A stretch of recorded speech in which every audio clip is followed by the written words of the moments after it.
다니엘은 바벨론의 10대 후반에 포로로 잡혀온 사람입니다. 그런데 하나님을 사랑하는 믿음으로 인해서 하나님께 지혜를 얻고 느부갓네살 왕의 꿈을 해몽해 주므로 바벨론의 총리로 서게 됩니다. 그리고 지금 80세가 되어서도 바벨론이 망하고 새로운 나라가 세워져도 신이 왕에게 인정을 받아 총리로 세워지게 된 것입니다. 우리는 다니엘을 보면서 하나님께 놀라운 복을 받은 사람이라고 말할 수 있습니다. 하나님을 믿는 사람으로 어떻게 노예로 붙잡혀가서 한 나라의 총리로 세워줄 수 있냐는 것이죠. 그것도 여러 왕에게 말입니다. 이것은 하나님의 은혜가 아니면 어떻게 설명할 수 없다는 것입니다. 그런데 우리는 오늘 다니엘에게 일어난 사건을 보면서 이 다니엘이 하나님께 쓰임 받을 수밖에 없는 모습을 바라볼 수 있다는 것입니다. 오늘 이 밤에 자신의 찾아온 고난 중에서도 두려워하지 않고 믿음 가운데 의연하게 자신의 길을 걸어감으로 승리하는 이 다니엘의 모습을 보면서 우리 또한 하나님의 사람으로 날마다 승리하는 성도가 되어지기를 간절히 소원합니다. 한 나라의 총리라면 정말 대단합니다. 그것도 왕이 거대한 나라를 다스리기 위해서 이 120명의 고관들을 세우고 그 위에 총리 셋을 세웠는데 이 다니엘을 그 중에서도 가장 위에 세워서 모든 나라의 보고를 받고 다스리게 하였다는 것입니다. 그런데 이러한 다니엘을 시기한 자들이 있었습니다. 바로 다른 2명의 총리와 이 120명의 고관들입니다. 이들은 다리오 왕이 나라를 새롭게 세우는데 큰 공을 세운 자들입니다. 각자 그 자리에 있을 만한 그런 공을 세운 자들이죠. 그런데 다니엘은 아무것도 없습니다. 단지 이미 망한 나라의 왕들에게 총애를 받아서 총리로서 일을 해왔다는 것밖에 없다는 것입니다. 더군다나 이 다니엘은 이미 60년 전에 망해버린 나라 사람이란 것이죠. 자신들의 나라의 종으로 붙잡혀온 사람이란 것입니다. 그런데 자기 위에 총리로 서 있다는 것이죠. 그래서 이들은 이 다니엘을 무너뜨리기 위해서 고발할 근거를 찾아다녔습니다. 그러나 어느 것 하나 다니엘을 고발할 만한 근거를 찾지 못하였던 것입니다. 그래서 이들이 생각하였는 것이 바로 5절 말씀입니다. 그들이 이르되 이 다니엘은 그 하나님의 율법에서 근거를 찾지 못하면 그를 고발할 수 없음이라고 말합니다. 우리는 이 다니엘이 어떤 사람이었는지를 알 수 있다는 것이죠. 바로 하나님의 사람 다니엘은 사회에서도 정직한 사람이었다는 것입니다. 왕에게도 신실한 사람이었다는 것입니다. 또한 하나님만을 섬기는 신실한 믿음의 사람이었다는 것입니다. 이러한 모습이 다리오 왕이 나라를 세우는데 아무런 공을 세우지는 않았지만 이렇게 정직하고 왕에게 진실하고 하나님을 신실하게 섬기는 모습이 이 다리오 왕의 마음을 움직였던 것입니다. 그래서 왕은 이 다니엘을 자신을 대신해서 온 나라를 다스리는 총리의 우두머리로 다니엘을 세워 주었던 것입니다. 우리 또한 이러한 삶을 살아가야 할 것입니다. 하나님의 사람으로서 내가 머물러 있는 곳에서 성실하고 정직하게 섬겨야 한다는 것입니다. 이러한 모습이 이 세상 속에서 그리스도의 빛을 비추며 살아가는 모습이라는 것이죠. 누가 본다고 해서 일을 하는 게 아니란 것입니다. 내가 승진하기 위해서 열심을 품는 것이 아니란 것입니다. 남이 보던 보지 않던 이것이 승진과는 아무런 상관이 없는 일이라 할지라도 자신에게 주어진 일이라면 성실하게 수행해 내야 하는 것입니다. 비록 나의 호주머니가 텅 비어 있다 할지라도 정직하게 일을 해야 한다는 것이죠. 그러면 우리는 이 세상 속에서 인정을 받게 되는 것입니다. 이러한 모습이 바보처럼 보이고 다른 사람들에게 뒤처져 있게 보이지만 결국 하나님께서는 우리를 인정하시고 높여 주신다는 것입니다. 아니, 이 세상이 우리를 인정해 줄 수밖에 없다는 것이죠. 다니엘의 이러한 신앙과 삶이 다리오 왕의 마음을 움직였다는 것입니다. 그런데 세상은 이렇게 성실하게 살아가는 성도들을 가만히 두지 않습니다. 약한 사단들은 성도들을 무너뜨리기 위해서 온갖 술수를 쓴다는 것이죠. 오늘 다니엘도 총리들과 고관들에 의해서 어려움에 처하게 됩니다. 어쩌면 자신의 신앙을 버릴 수도 있는 위기까지 처해 있습니다. 아니, 자신의 목숨까지 죽을 수 있는 그런 상황에 놓이게 된 것입니다. 이들은 다니엘을 무너뜨리기 위해서 고발할 근거를 찾았지만 찾지 못하였습니다. 그래서 다니엘을 영적인 것으로 시험에 빠지게 한 것이죠. 왜냐하면 다니엘은 하나님을 특출나게 믿었던 사람이었기 때문입니다. 그래서 이들은 왕에게 찾아와서 이렇게 제안을 합니다. 7절 말씀에 나라의 모든 총리와 지사와 총독과 법관과 관원이 의논하고 왕에게 한 법률을 세우며 한 금령을 정할 것을 구하나이다.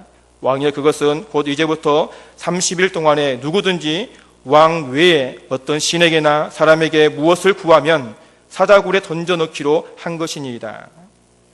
먼저 고관들은 왕으로 하여금 따를 수밖에 없게 만들기 위해서 이 나라의 모든 총리와 지사와 총독과 법관과 간원이 의논을 하여 법률을 정했다는 것이죠. 그 정도로 온 신하들이 정성을 들여서 정한 법률이니 그렇게 해달라는 것입니다. 또한 다리오 왕 자신 외에 그 누구에게도 절을 하고 구하지 않도록 하자는 것입니다. 다시 말하면 오직 왕만을 신으로 섬기겠다는 것입니다. 그러니 왕은 신하의 뜻에 따라 이 법령을 정하고 왕의 도장을 찍었던 것이죠. 그리고 나라에 방을 붙였습니다. 이제 어느 누구도 왕 외에 누구에게든지 무엇이든지 구하면 사자굴에 들어가게 되는 것입니다. 이것은 이제 왕도 어떻게 할 수 없는 그런 금령이 되었습니다. 이것은 하나님을 섬기는 사람들에게 큰 위기에 처한 것입니다. 어쩌면 나라의 명인이 하나님께 경배하고 예배를 드리고 기도하는 것을 잠시 멈추면 되겠네라고 생각할 수도 있습니다. 1년도 아니고 한 달 정도, 한 달만 하나님 잊어버리면 되겠지라고 생각할 수도 있습니다. 하나님은 우리의 마음을 아시겠지라고 생각할 수 있다는 것이죠. 세상과 타협할 수도 있다는 것입니다. 요즘 우리의 모습 아닙니까? 우리의 직장에서 주일을 출근하게 하면 어떻게 하죠? 직장인데 뭐 어쩔 수 없지라고 생각하며 출근을 하게 됩니다. 외식 자리에서 상사가 한잔 하자고 권하면 회사 일인데 뭐 어쩔 수 없지라고 잔을 받지 않습니까? 이 시험 기간인데 뭐 예배 한 주 빠지고 학원에 가서 공부해야지. 52주 중에 한 주 빠진다고 뭐 내 믿음이 떨어지나? 어쩔 수 없다는 것이죠. 그런데 그 한 번이 두 번이 되고 결국 내 영혼을 갉아먹는다는 것입니다. 오늘 다니엘은 어떻습니까? 오늘 10절 말씀에서 다니엘의 조서에 왕의 도장이 찍힌 것을 알고도 자기 집에 들어가서는 윗방에 올라가 예루살렘을 향한 창문을 열고 전에 하던 대로 하루 3번씩 무릎을 꿇고 기도하며 그의 하나님께 감사했더라. 이 다니엘은 왕이 내린 조서를 보았다는 것입니다. 앞으로 한 달 동안 왕이 아닌 다른 신에게 사람에게 무엇이든지 구하면 사자밥이 된다는 것을 보았다는 것이죠. 그럼 다니엘은 자기 집에 들어가서 윗방에 올라가 하루에 3번씩 기도했다는 것입니다. 부모님들, 이것은 다니엘의 고집이 아닙니다. 이건 자신의 목숨이 걸린 문제입니다. 사자밥이 되는 것입니다. 그런데 다니엘은 전과 같이 그렇게 기도했다고 말씀하고 있습니다. 그 다니엘의 고집이 아닌 다니엘이 하나님을 향한 신앙이라는 것이죠. 다니엘의 믿음이라는 것입니다. 내가 비록 내일 사자밥이 될지라도 나는 나의 신앙을 지켜나간다는 것입니다. 지금까지 왔던 것처럼 나는 오직 하나님만을 바라보고 하나님께만 경배하고 하나님께만 간구한다는 것입니다. 나의 기도 대상은 왕이 아닌 오직 하나님밖에 없다는 것입니다. 그 모습이 어떻습니까? 예루살렘을 향해서 창문을 열었다고 말하고 있습니다. 이것은 다니엘이 하나님 말씀을 따라 기도하였던 것이죠. 열왕기상 8장 46절 이하에서 솔로몬 왕의 말에 준하여 예루살렘을 향해서 기도한 것입니다.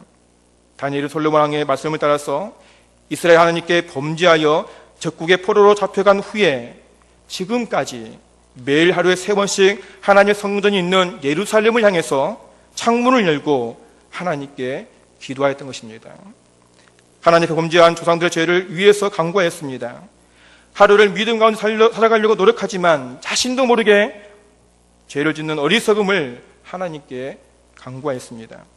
하나님께서 예레미야 선지자를 통해서 말씀하신 70년 만에 회복하시라는 그 믿음을 믿고 소망을 가지고 하나님께 간절히 기도하였던 것입니다. 이것이 바로 다니엘의 신앙입니다. 하나님 앞에 신실한 신앙을 지켜나간 증거인 것이죠. 지금 당장 사자의 큰 입이 자신을 향해 벌리고 있다 할지라도 두려워하지 않고 자신의 신앙을 지켜 나갔던 것입니다. 평상시에 해왔던 것처럼 하나님만을 바라보고 하나님 앞에 납작 엎드려 하나님께 기도하였던 것입니다. 다니엘에게는 세상이 보이지 않습니다. 오직 하나님만 보였던 것입니다.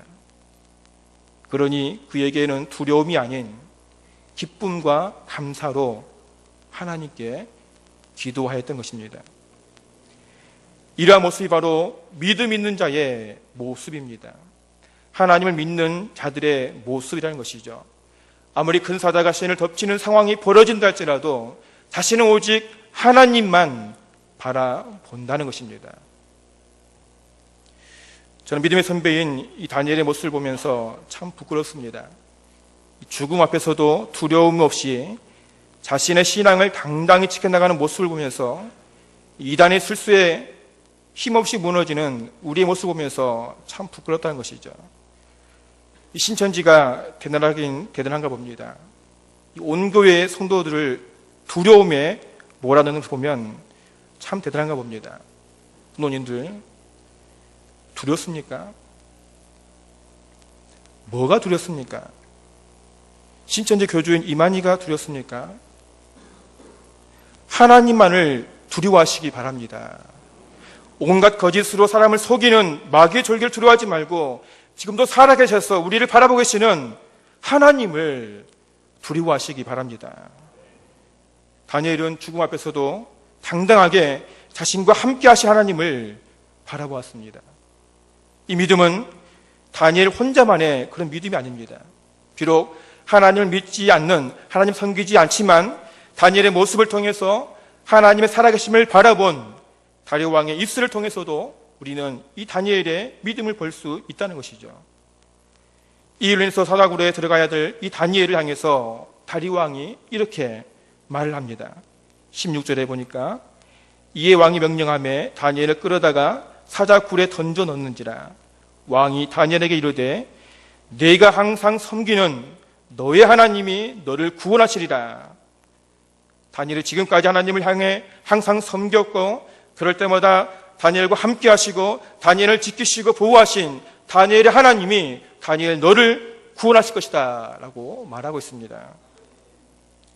이 다리오 왕은 비록 하나님을 섬기지 않았지만 지금까지 이 다니엘이 하나님께 예배를 드리고 기도를 할 때마다 다니엘을 도우시는 하나님을 바라봤다는 것이죠. 그 다리오 왕은 다니엘에게 내가 섬기는 내 하나님이 너를 구원할 것이다. 그 하나님이 어떤 하나님이십니까? 26절에 왕은 또 이렇게 고백합니다. 내가 이제 조서를 내리노라. 내 나라 관할 아래에 있는 사람들은 다 다니엘의 하나님 앞에서 떨며 두려워할지니 그는 살아계시는 하나님이시요 영원히 변하지 않으실 이시며 그의 나라는 멸망하지 아니할 것이요 그의 권세는 무궁할 것이며 그는 구원도 하시며 건져내기도 하시며 하늘에서든지 땅에서든지 이적과 기사를 행하시는 이로써 다니엘을 구원하여 사자의 입에서 벗어나게 하셨다.